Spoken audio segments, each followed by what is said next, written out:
Satu meminta Jokowi mundur tak bisa diterima logika. Sampah-sampah peradaban ini, mereka ini memang sudah pengangguran, ya kan? Kemudian kerjaannya juga memang cuma demo, dan sekalian demo, sekalian cari duit, sekalian kerja, mereka juga disambi, piknik. Orang-orang ini banyak yang sadar mungkin, sudah banyak yang sadar bahwa mereka ini selama ini cuma dimanfaatkan, cuma dibohongi oleh petinggi-petinggi dari kelompok yang sekarang ini mengatasnamakan GNPR, Gerakan Nasional Pembela Rakyat. Kelompok 212 dan komplotannya terlalu lebay. Mereka terlalu banyak bikin reuni. Aksi 212 dibikin reuni, aksi 411 pun dibikin reuni. Seharusnya mereka mengganti nama aksi tersebut sebagai reuni nasi bungkus. Mereka demo hanya kedok, dan tujuan utamanya adalah mendapatkan nasi bungkus gratis. Kalau tidak ada logistik dan nasi bungkus, sudah pasti tidak akan ada demo-demo seperti ini. Kalau ada pun, tidak akan bertahan lama. Begitu mereka haus dan lapar, pasti demo bubar sendiri tanpa diminta. Jadi saya ngelihat entah kenapa gitu ya, orang-orang luar, orang-orang pendatang yang ketika datang ke Indonesia, mereka cenderung ingin melakukan tindakan-tindakan yang arogan gitu. Mereka seolah-olah lebih mulia, lebih suci, lebih hebat, lebih luar biasa. Padahal sebenarnya mereka datang ke negeri ini cuma numpang gitu. Ya karena saya lihat-lihat ini udah kayak jadi event tahunan gitu. Dari tahun 2017 sampai 2022 ada terus gitu. Ya meskipun jumlahnya semakin sedikit gitu ya. Tapi terus ada gitu ya. Dan ini menunjukkan bahwa mereka ingin konsisten dan tegak lurus kepada event 411.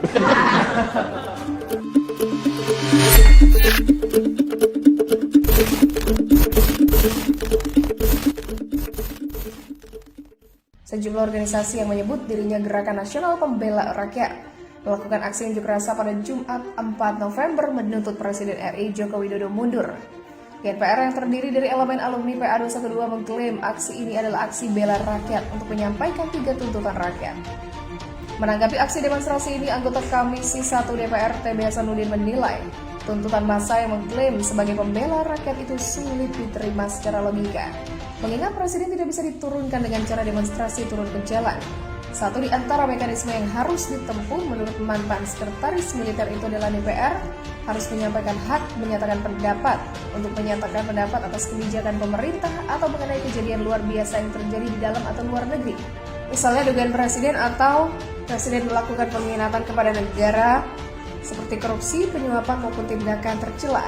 Hak menyatakan pendapat ini diusulkan minimal 25 orang anggota DPR, begitulah ujar Hasanuddin. Jika memenuhi persyaratan, administrasi dapat dilanjutkan dalam sidang paripurna DPR. Sejak muncul kerana politik Indonesia sekitar 2016 dan 2017, ketika Jokowi dan Ahok mulai diperhitungkan di pentas politik nasional. Keberadaan kelompok yang bergerak dengan kedok agama, tapi sebenarnya politis itu keadaan ibu kota Indonesia jauh dari kata damai, tenang, dan nyaman. Kondisinya bahkan terbilang menyebalkan ketika ada isu yang lantas digoreng kerana politis, yang memunculkan aksi massa bertajuk 3 angka dengan tuntutan yang terbilang receh, bahkan tak jarang ngawur dan sama sekali orang mutu. Aksi yang dijamin akan membuat masyarakat menjadi repot, bahkan sekadar mau lewat untuk bekerja aja susahnya minta ampun, karena aksi semacam ini kerap kali menutup jalan secara paksa dengan kehadiran dan agenda mereka selama berdemonstrasi. Jangan tanya kerugian negara lewat aksi massa yang kali ini digelar pada Jumat 4 November itu, karena pengamanan untuk aksi semacam ini pastilah dikeluarkan oleh negara. Emangnya kelompok ini dan para konco-konconya mau patungan buat mendanai aksi yang sangat unfaedah itu? Jadi rasanya nggak berlebihan, bukan kalau aksi yang lagi-lagi menyuarakan akan Jokowi mundur sebagai presiden sebagai aksi yang lebih banyak mudaratnya daripada manfaatnya. Masih mendingan jika dampak dari aksi mereka ini lantas bikin negeri ini lebih baik. Ini kan sama sekali nggak ada sumbangsinya buat negara, selain menimbulkan ketidaknyamanan di sana-sini. Apakah mereka juga akan lebih dekat dengan Tuhan karena membawa misi suara rakyat dengan simbol, cara berpakaian, hingga kata-kata yang agamis?